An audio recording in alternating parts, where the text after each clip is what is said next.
The Dominion had ruled the stars for 300 years. They had conquered 17 star systems and crushed every species that stood in their way. Their warships were massive things of metal and living tissue, grown as much as built, and their soldiers were bred for one purpose only: to kill.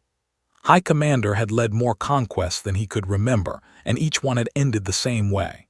The enemy surrendered, the resources were taken, and the conquered species became slaves. When scouts detected radio signals coming from a small blue planet on the edge of the galaxy, did not even bother to study the species living there. The signals were primitive, barely reaching past their own solar system. Whatever lived on that world would pose no threat. It would be another easy victory, another planet stripped of its metals and water, another species added to the long list of those who served the Dominion. The scout fleet arrived on a Tuesday morning. 12 enormous vessels appeared in the sky above Earth, blocking out the sun over cities across the world. People stopped in the streets and stared upward. Cars crashed as drivers lost focus. Phones buzzed with panicked messages. Within minutes, every news channel on the planet was showing the same images: alien ships hanging in the sky like dark clouds that would not move. They broadcast their message to every device capable of receiving it. The translation was rough but clear enough. Surrender all resources. Accept your place as a labor species within the Dominion. You have 48 hours to comply. Resistance will result in extinction. Governments around the world fell into chaos. Some leaders wanted to surrender immediately. Others wanted to fight, though they had no idea how. Emergency meetings were called in every capital city. Military commanders gathered to discuss options that did not exist. Nuclear weapons were prepared, but no one knew if they would even scratch the alien ships. Admiral Lisa Monroe was 57 years old and had served in the Navy for 35 years.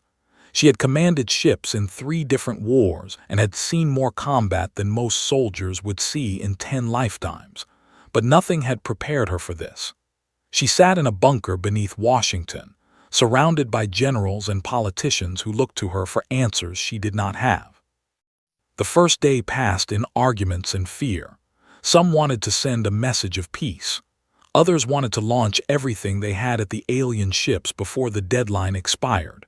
Monroe listened to all of it, her mind working through possibilities that all ended the same way: defeat.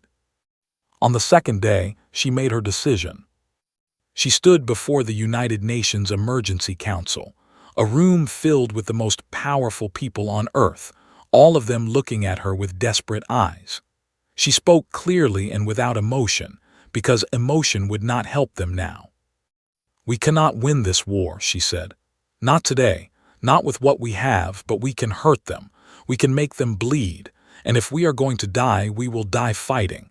We will show them that humanity does not kneel." The transmission was sent to the fleet with 1 minute remaining before the deadline. High Commander received it on the bridge of his flagship.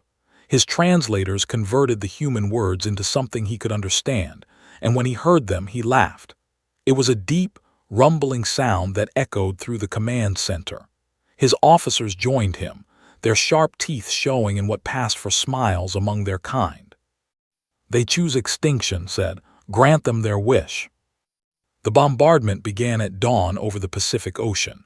Plasma beams rained down from the sky, each one carrying enough energy to level a city block. Los Angeles was the first to burn, then Tokyo, then Sydney. Millions of people died in the first hour, their bodies turned to ash before they could even scream. But while the cities burned, something else was happening. In a secret facility in the Nevada desert, Captain Daniel was strapping himself into the pilot seat of an experimental spacecraft. The ship was called and it was the most advanced thing humanity had ever built. It was fast, it was agile, and it carried a weapon that no one was sure would work. Was 34 years old, with dark hair and calm eyes that never seemed to show fear. He had volunteered for this mission knowing that he would probably not survive. His crew of 12 had done the same. They were test pilots, Engineers and soldiers who had decided that dying in a desperate attack was better than dying on the ground while the world burned around them. The plan had come from Dr. Brooks, a software engineer who had spent her career writing code for farming equipment. When the aliens arrived, she had been pulled into a secret government program and given an impossible task: find a weakness in the alien technology. She had worked for 36 hours without sleep, studying every scrap of data they had collected from the alien transmissions. What she found was simple but promising. The ships relied on complex computer systems to aim their weapons. If those systems could be disrupted, even for a few minutes, the ships would be vulnerable.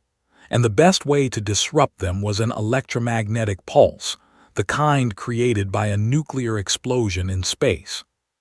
The plan was insane. Fly close to the alien fleet, detonate nuclear weapons to create the pulse, and then upload a computer virus that Brooks had written in less than 2 days. The virus was crude and ugly, held together with desperate hope, but it was their only chance. Launch the while plasma fire still rained on the cities below. He flew through the chaos, using the smoke and debris as cover, climbing higher and higher until the blue sky turned black and the stars appeared. His crew worked in silence, each one focused on their task, each one knowing that the next few minutes would decide the fate of their species. They did not notice the small human ship until it was too close to stop, gave the order, and 3 nuclear missiles launched from this hull. They detonated in a triangle pattern around the alien fleet, creating a wave of electromagnetic energy that swept through the ships like a storm. 3 of the 12 ships went dark. Their lights flickered and died. Their weapons stopped firing. One of them, caught without power to maintain its orbit, began to fall toward Earth. It entered the atmosphere and burned, a streak of fire across the sky, before crashing into the Pacific Ocean. The impact sent waves rolling across the water, flooding coastlines that had already suffered so much. On his bridge, High Commander stared at his displays in disbelief. One of his ships was gone, 2 more were crippled, and the primitive species he had dismissed as harmless was responsible. He ordered a retreat. His fleet pulled back to the edge of the solar system to repair and regroup. It was meant to be temporary, a brief pause before the final destruction of Earth. On the ground, humanity allowed itself one moment of celebration. They had won a battle, but Admiral Monroe knew better than to think the war was over. She gathered her commanders and spoke the words that would define the months ahead. They will come back, and when they do, we need to be ready. We have bought ourselves time with blood. Now we use that time. We learn, we build, we prepare. Because next time we will not just survive. Next time we will win. The work began immediately. Humanity had been given a chance, and they would not waste it. The weeks after the first battle were filled with grief and determination. The death toll was beyond anything humanity had ever experienced. Entire cities had been reduced to glass and ash. Families searched for loved ones who would never be found. The world mourned, but it did not stop moving. Admiral Lisa Monroe understood something that many leaders did not. Grief was natural, but paralysis was death. She pushed governments to act, to set aside old hatreds and work together. For the first time in human history, every nation on Earth agreed to unite under a single military command. There were arguments, of course. There were politicians who wanted power and generals who distrusted their counterparts from other countries. But Monroe had a way of cutting through nonsense. She showed them images of the burned cities and asked a simple question: do you want to argue, or do you want to survive? The factories of the world changed their purpose. Plants that had built cars began building weapons. Shipyards that had constructed cruise liners began constructing warships. Scientists who had spent their lives studying peaceful things like stars and molecules now turned their minds to destruction. It was ugly work, but necessary.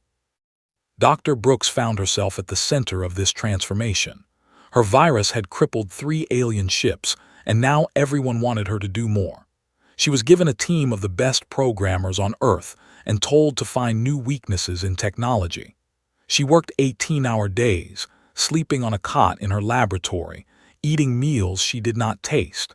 The weight of responsibility pressed down on her like a physical thing. But the real breakthrough came from Dr. Samuel Price. Price was a physicist, 62 years old, with wild hair and eyes that always seemed to be looking at something no one else could see. Before the invasion, he had been considered a bit strange even by the standards of his profession. He studied theoretical concepts that most scientists thought were impossible: faster-than-light travel, wormholes, the bending of space itself. When the ship crashed into the Pacific, Price was one of the first scientists sent to examine the wreckage. He spent weeks in a pressurized suit, walking through flooded corridors filled with alien bodies and broken machinery. Most scientists focused on the weapons systems or the communication equipment. Price was interested in something else: the engines. They could travel between stars in days rather than years. This meant they had solved the problem of faster-than-light travel, something human scientists had only dreamed about. Price found the remains of the ship's drive system and began to study it with an intensity that worried his colleagues. He barely spoke for 2 months. He filled notebooks with equations that no one else could understand. He built small models and tested them in controlled explosions that sometimes knocked out power to the entire research facility. But slowly, piece by piece, he began to understand how it worked. The drive bent space around a ship, creating a bubble that allowed it to move faster than light without actually accelerating. Human physicists had theorized about such things for decades, but they had never been able to make it work. The alien wreckage gave Price something no theory could provide: proof that it was possible. 4 months after the first battle, Price called Admiral Monroe to his laboratory. He was thinner than before, his clothes hanging loose on his frame, but his eyes were bright with excitement. "I can build one," he said. "A faster-than-light drive. It will be rough, it will be dangerous, but it will work." Monroe looked at the equations on his screens, understanding none of them. "How long?" "2 months if you give me everything I need. 3 if there are problems." She gave him everything he needed. While Price worked on the drive, the rest of humanity prepared for the return of the Captain Daniel, now promoted to commander, trained new pilots using the data gathered from the first battle. He taught them how the alien ships moved, where their blind spots were, how to avoid their weapons' fire. The classes were brutal, and many students washed out, but those who remained became the best pilots humanity had ever produced. Dr. Brooks developed new viruses, each one more sophisticated than the last. She also created defensive programs to protect human systems from counterattacks. Her team worked around the clock, and slowly they built a digital arsenal that could match anything the aliens had. The world held its breath and waited. 6 months after the first attack, the returned. High Commander had not been idle during his retreat. He had studied the human attack, analyzed their tactics, and developed countermeasures. His ships now had shielding that could resist electromagnetic pulses. His computer systems were hardened against viral attacks. He brought a fleet 3 times the size of the first one, 36 warships armed with weapons that could crack a planet in half. He expected to find a broken species waiting for death. What he found was something else entirely. As the fleet approached Earth, 3 small objects detached from a space station orbiting the moon. They were ships, but unlike any ships humanity had built before. They were sleek and angular, covered in panels that hummed with energy. Commander sat in the pilot seat of the lead ship, which had been named Valor. Beside him flew Defiance and Hope, crewed by men and women who had volunteered for a mission that should have been suicide. "All ships prepare to jump," said into his radio. The alien fleet saw the human ships and opened fire. Plasma beams streaked across space, aimed at the tiny vessels that dared to challenge them. And then the human ships vanished. They reappeared behind the fleet, in the space between the enemy ships where no weapons were aimed. For 3 precious seconds, the aliens could not react. They had never seen a primitive species use faster-than-light travel. It was impossible, and yet it was happening. Gave the order to fire. The human ships carried new weapons, designed from the ground up to hurt vessels. Missiles that released clouds of metal fragments at high speed, shredding armor and puncturing hulls. Energy beams reverse-engineered from alien technology, crude but effective. The attack lasted less than a minute, but in that minute, 8 warships were destroyed. The alien fleet scattered in confusion. Commanders screamed orders that their crews could not follow.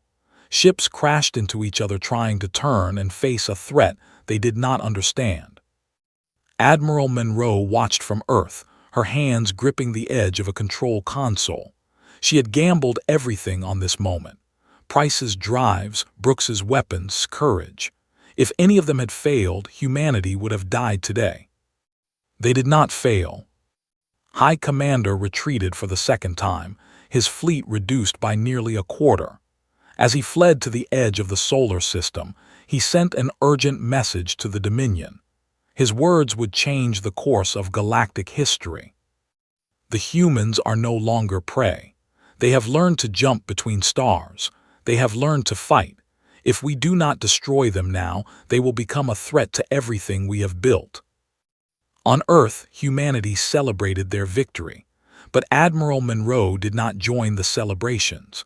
She stood alone in her office, looking up at the stars, knowing that the real war was just beginning. "They will come back with more ships," she said to no one. "And we will need to be stronger. We cannot just defend anymore. We need to take the fight to them." It was time for humanity to go on the offensive. The year that followed the second battle was the busiest in human history.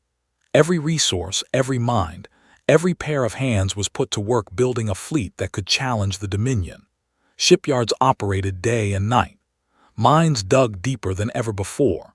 Schools trained a new generation of soldiers, pilots, and engineers who had grown up watching their cities burn and were determined to make sure it never happened again.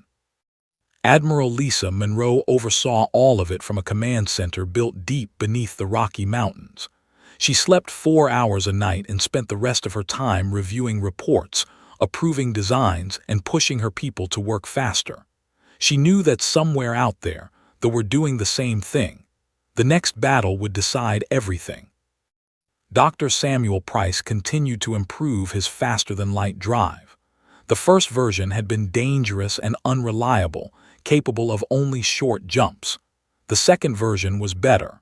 The third was better still. By the end of the year, human ships could travel from Earth to the edge of the solar system in minutes, and they could make the journey without shaking themselves apart. Dr. Brooks turned her attention from viruses to strategy. She had a gift for seeing patterns that others missed, and she began developing tactical programs that could predict enemy movements. Her algorithms were not perfect, but they gave human commanders an edge they desperately needed. Commander Daniel spent his time training pilots and testing new ship designs. He flew every prototype that came off the production line, pushing each one to its limits and reporting back on what worked and what did not. He crashed 3 times and survived each crash through a combination of skill and luck. The 4th prototype was nearly perfect, and it became the template for the ships that would carry humanity to the stars. But perhaps the most important development came from an unexpected source. Signals began arriving from beyond the solar system. At first, the technicians who detected them thought they were echoes or errors. But as the signals grew clearer, their meaning became obvious. Someone was trying to talk to Earth. The messages came from a species called a peaceful civilization that had been conquered by the 2 centuries ago. They lived as servants now, building ships and growing food for their masters. But they had not forgotten their freedom, and they had been watching humanity's resistance with growing hope. They offered information, star charts showing territory, details about their fleet movements and supply lines, weaknesses in their technology that even human scientists had not discovered. In return, they asked for only one thing: liberation. Monroe accepted without hesitation. If other species were willing to help humanity fight, she would not turn them away. Over the following months, more signals arrived from other conquered species. They who had been enslaved even longer than a warrior species whose rebellion had been crushed but whose spirit had not been broken. The scientists who had been forced to build weapons for their conquerors but who had secretly sabotaged their work whenever possible. They had made many enemies over the centuries. Now those enemies were reaching out to the one species that had dared to fight back and win. Admiral Monroe called a meeting of her senior staff to discuss their next move. They gathered in a conference room deep underground, surrounded by screens showing the positions of enemy fleets and the locations of potential allies. "We have two options," Monroe said. "We can stay here and wait for them to come to us again, build our defenses and hope they are strong enough, or we can take the war to them, strike their supply lines, free their slave species, force them to fight on multiple fronts." Commander was the first to speak. "If we wait, they will just build a bigger fleet. We surprised them twice. They will not let it happen a third time. We need to keep them off balance." Dr. Brooks nodded in agreement. "The information from our new allies gives us targets, outposts that are lightly defended, supply stations that fuel their entire war machine. If we hit them there, we can slow them down while we build up our own strength." Dr. Price looked less certain. "Our ships are still new. We do not know how they will perform in extended operations far from Earth. There are risks." Monroe considered his words carefully. Price was right. The risks were real, but the risks of doing nothing were worse. "We attack," she said. "In 2 weeks we launch our first offensive operation. Target Outpost 7. It is a supply station at the edge of their territory, lightly defended according to intelligence. We take it and we send a message to every species in the galaxy. Humanity is not just surviving. Humanity is coming." The 2 weeks passed quickly. Ships were loaded with weapons and supplies. Crews drilled constantly, practicing every possible situation they might face. Nervous energy filled the fleet like electricity before a storm. Commander would lead the attack from his ship, now renamed Relentless. He had handpicked his crew from the best pilots and soldiers Earth had to offer. They were young, most of them born after the first invasion.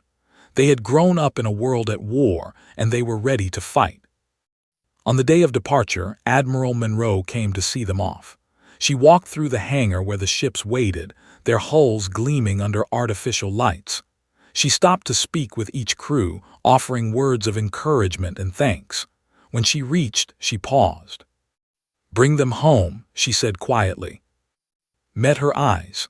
"I will bring as many home as I can. But we both know some of us will not return. That is the price of war." Monroe nodded. She had paid that price many times in her career. It never got easier. The fleet launched at exactly midnight. 47 ships jumped into faster-than-light travel, leaving Earth behind. The journey to Outpost 7 would take 3 days. 3 days of waiting, of preparing, of hopping. When they arrived, they were not expecting them. The battle was fierce but short. Human ships struck from multiple directions at once, using tactics that the aliens had never encountered. They ambushed patrols, drew defenders out of position, and then hit the station with everything they had. The outpost fell in 18 hours. Humanity had captured its first alien territory. As the last soldiers surrendered, stood on the command deck of the station and looked out at the stars. Somewhere out there, other species were watching.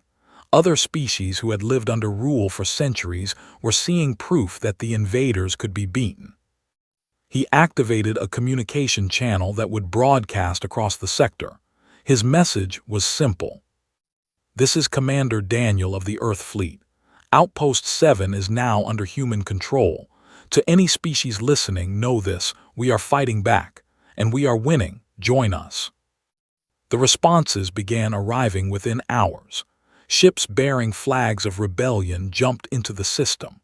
Warriors from a dozen species volunteered to fight alongside humanity. The alliance that would eventually bring down the Dominion had begun. And on the High Commander received the news of the outpost's fall with cold fury. The humans were no longer content to defend their world. They were attacking. They were spreading like a disease through his territory. He went before the Dominion Council and made a request that had never been made in history. He asked for every ship in the Empire, every soldier, every weapon. He would gather a fleet so large that no enemy could stand against it. He would go to Earth itself and burn it to nothing. The final battle was coming. 2 years had passed since the first ships appeared in Earth's sky. In that time, humanity had transformed from a species that had barely touched its own moon into a force that was reshaping the galaxy.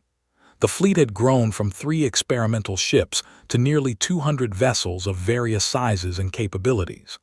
Allies from 12 different species had joined the cause, bringing their own ships, their own soldiers, and their own burning desire for freedom. Admiral Lisa Monroe commanded it all from her headquarters beneath the mountains. She had aged visibly in those 2 years. Her hair had gone completely, and lines had deepened on her face. But her eyes were still sharp, and her mind was still the quickest in any room she entered. The war had not been easy. For every victory there had been losses, ships destroyed, crews killed, entire outposts wiped out before help could arrive. Monroe kept a list of every person who had died under her command, and she read it every night before she slept. She owed them that much. But the victories had been real. 12 outposts had been captured or destroyed. 3 major supply lines had been cut. Millions of slaves from conquered species had been freed, and many had joined the fight. The Dominion was bleeding, and for the first time in their long history, they were afraid. Commander Cole had become one of the most celebrated officers in the fleet. She was 29 years old now, with short dark hair and a scar on her chin from a battle that had nearly killed her. Before the war, she had been an airline pilot, flying passengers between cities on boring routine flights. Now she commanded a destroyer called the Relentless and had personally led attacks on 4 enemy installations. Cole was not naturally suited to war. She did not enjoy killing, and she had nightmares about the things she had seen. But she had a gift for tactics that surprised even herself. She could look at a battlefield and see opportunities that others missed. She understood how to use speed and surprise to defeat enemies that should have been stronger than her. Dr. Brooks had become something unexpected, a war strategist. Her background in software and pattern recognition had evolved into something more. She developed a system that analyzed movements and predicted their responses to human attacks. The system was not perfect, but it was right more often than it was wrong, and that edge had saved thousands of lives. Dr. Samuel Price continued to improve the technology that made human expansion possible. His drives were now reliable enough for civilian ships to use, and a network of human colonies had begun to spread across nearby star systems. He was also working on new weapons, though he did not enjoy that work. Price was a scientist at heart, more interested in understanding the universe than in destroying things. But he understood that some things needed to be destroyed before peace was possible. Commander Daniel had become a legend. He had fought in more battles than anyone else in the fleet and had survived things that should have killed him a dozen times. Younger pilots spoke his name with awe and tried to copy his flying style.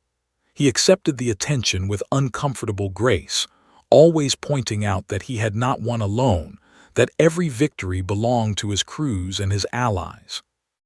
The alliance had grown beyond anything Monroe had imagined. They provided intelligence and technical support. They contributed ground troops who fought with a ferocity born from centuries of oppression. They sent their remaining warriors, proud soldiers who had been waiting for this chance since their own rebellion was crushed. They shared scientific knowledge that accelerated human technology by decades. But they were not defeated yet. High Commander had spent 2 years gathering the largest fleet in Dominion history. 400 warships, each one crewed by soldiers who had been bred for combat. The fleet was armed with weapons that could shatter moons and shields that could withstand anything humanity had thrown at them before. Had been given one order by the Dominion Council: destroy Earth and end the human threat forever. He intended to obey. Human intelligence networks detected the fleet as it began to move. Messages flew across the Alliance, warning of the coming storm. Ships were recalled from patrol routes. Colonies were evacuated. Everyone who could fight was called to defend the. Monroe gathered her commanders for a final briefing. The conference room was crowded with faces from a dozen species, all of them looking to her for guidance. 400 ships, she said, bringing up a display that showed the enemy fleet. That is what is coming for us. We have 300 including our allies. We are end. Silence filled the room. The numbers were clear. Even with everything they had built, the odds were against them. But we have something they do not, Monroe continued. We have been fighting together for 2 years. We know each other. We trust each other. The fleet is made up of crews who have never worked together, commanded by an officer who has never faced a real challenge. They expect us to run or to die easily. We will do neither. She outlined her plan. The human and allied fleets would not meet in open battle. Instead, they would use the solar system itself as a weapon. Ships would be hidden among moons and asteroid fields. Traps would be laid in predictable approach paths. The enemy would be led into a killing ground where their numbers would mean less. We cannot win by strength alone, Monroe said. So we will win by being smarter, faster, and more determined. We will make them pay for every kilometer they advance. And when they think they have won, when they think Earth is defenseless, we will show them what humanity really is. The commanders left to prepare their ships. Cole went to the Relentless and spoke to her crew, telling them what was coming, gathered his pilots for one final training session. Brooks ran her prediction systems over and over, looking for any advantage she might have missed. And then the waiting began. The fleet arrived at the edge of the solar system 3 days later. They came in a formation designed to overwhelm any defense, a wall of warships that blotted out the stars behind them. High Commander stood on his bridge and looked at the screens that showed his destination, a small blue planet that had caused him more trouble than the rest of the galaxy combined. Begin the advance, he ordered. Destroy anything that moves. The fleet pushed forward, weapons ready, confident in their overwhelming force. They did not see the traps waiting for them in the darkness. They did not see the Allied ships hidden among the moons of Jupiter, or the weapons platforms concealed in the asteroid belt, or the small strike craft lurking in the shadows of Saturn's rings. They did not see Commander Cole watching from the bridge of the Relentless, her hands steady on the control panel, waiting for the signal to attack. They did not see Admiral Monroe in her command center, surrounded by screens that showed every ship in her fleet, every trap she had laid, every piece of a plan 2 years in the making. They saw only Earth, defenseless and waiting to burn. They were about to learn how wrong they were. Monroe watched the enemy fleet cross the invisible line she had drawn on her tactical display. They were committed now, too deep in the system to retreat quickly. She opened a channel to every ship in her command. Her voice was calm and steady, the voice of a commander who had already accepted whatever the next hours would bring. All ships, this is Admiral Monroe. The enemy is in position. Execute Operation Homecoming. Give them a fight they will never forget. The darkness of space exploded into light and fire as the final battle began. The first wave of attacks came from the asteroid belt. Hidden weapons platforms opened fire on the fleet, sending missiles and energy beams into their formation from angles they had not expected. Ships exploded before their crews even understood they were under attack. The neat lines of the Dominion fleet began to break apart as commanders tried to respond to threats from multiple directions. High Commander screamed orders from his bridge, but the chaos was spreading faster than his words could reach. His sensors showed enemies everywhere and nowhere. Every shadow might hide an attacker. Every piece of debris might be a bomb. This was exactly what Admiral Monroe had planned. Commander Daniel led the first strike group out of hiding behind one of Jupiter's moons. His pilots followed him in tight formation, their ships moving as one unit through the confusion of the battlefield. They hit a carrier from below, where the shields were weakest, and tore it apart with concentrated fire. "Stay together," said over the radio. "Pick your targets and do not stop moving. The moment you stop, you die." On the other side of the battle, Commander Cole brought the Relentless through a gap in the enemy formation. Her ship was not the largest in the fleet, but she handled it like a fighter craft, dancing between plasma beams and return fire. Her crew worked in perfect coordination, each person knowing their role without needing to be told. They tried to reform their lines, but every time they began to organize, another attack came from a different direction. Human ships appeared from behind moons, launched strikes, and vanished again before the enemy could respond. Allied vessels from a dozen species fought alongside them, each one bringing their own tactics and skills to the battle. They used small, fast ships that were almost impossible to track. They slipped between the larger vessels and planted explosives on engine systems, crippling ships without destroying them. The ground troops boarded disabled enemy vessels and fought hand-to-hand in the corridors, clearing them deck by deck with brutal efficiency. The warriors flew their ships directly into the enemy formation, accepting damage to their own vessels in exchange for the chance to strike killing blows. They had waited centuries for this fight, and they were not going to hold back now. Dr. Brooks watched the battle from the command center, her screens showing the flow of ships and weapons across the solar system. She fed information to the commanders in real time, identifying weak points in the enemy formation and predicting movements before they happened. "Cole, 3 destroyers are moving to flank your position. Break left and you will have a clear shot at their flagship." Cole heard the warning and acted instantly. The Relentless turned hard, its engines straining, and found itself facing the massive command ship, where High Commander stood watching his fleet fall apart. "All weapons target that ship," Cole ordered. "Everything we have." The Relentless opened fire. Missiles streamed across the gap between the two vessels.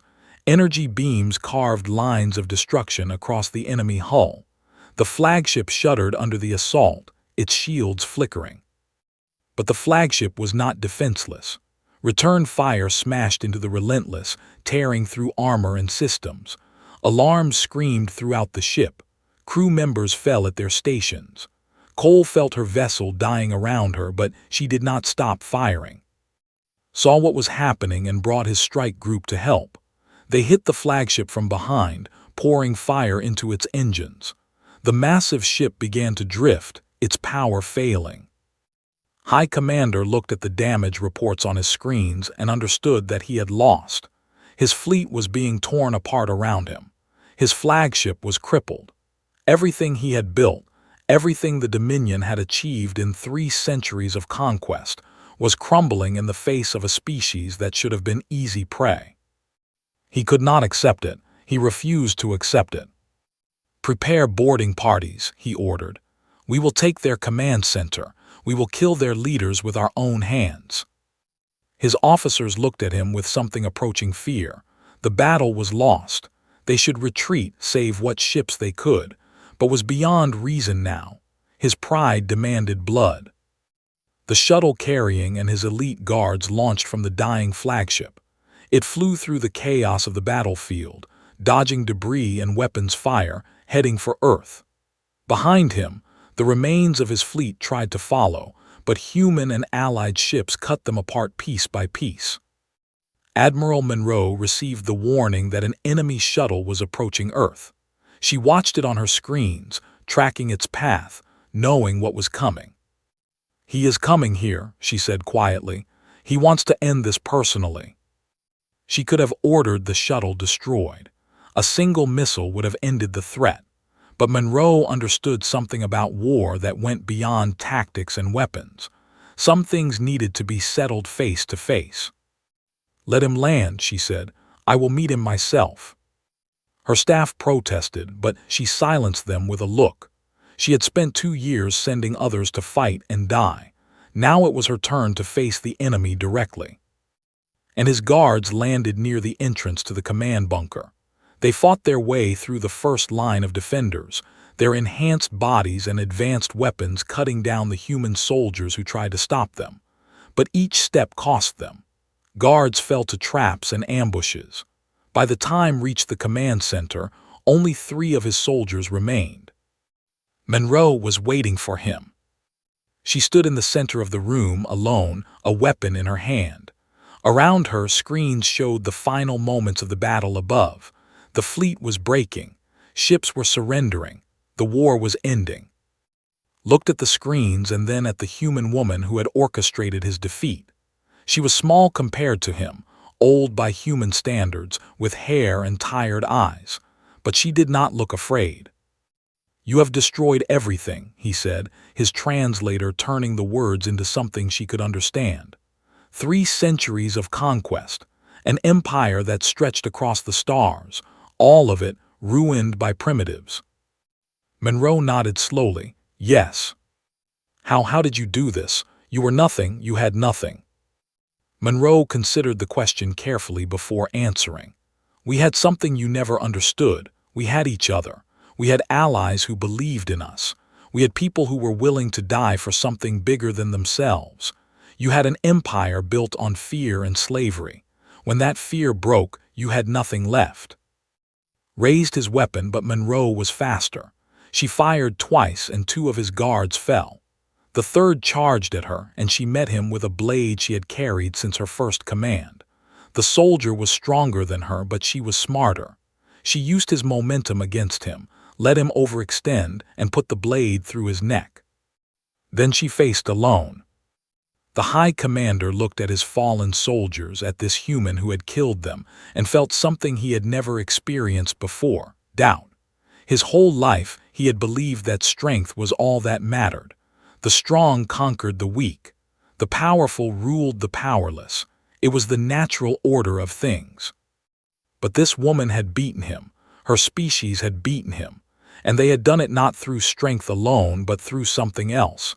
Something he did not have words for. "Surrender," Monroe said. "It is over. Your fleet is destroyed. Your empire is falling. You can die here alone and forgotten, or you can live and maybe learn something from what happened today." Stared at her for a long moment.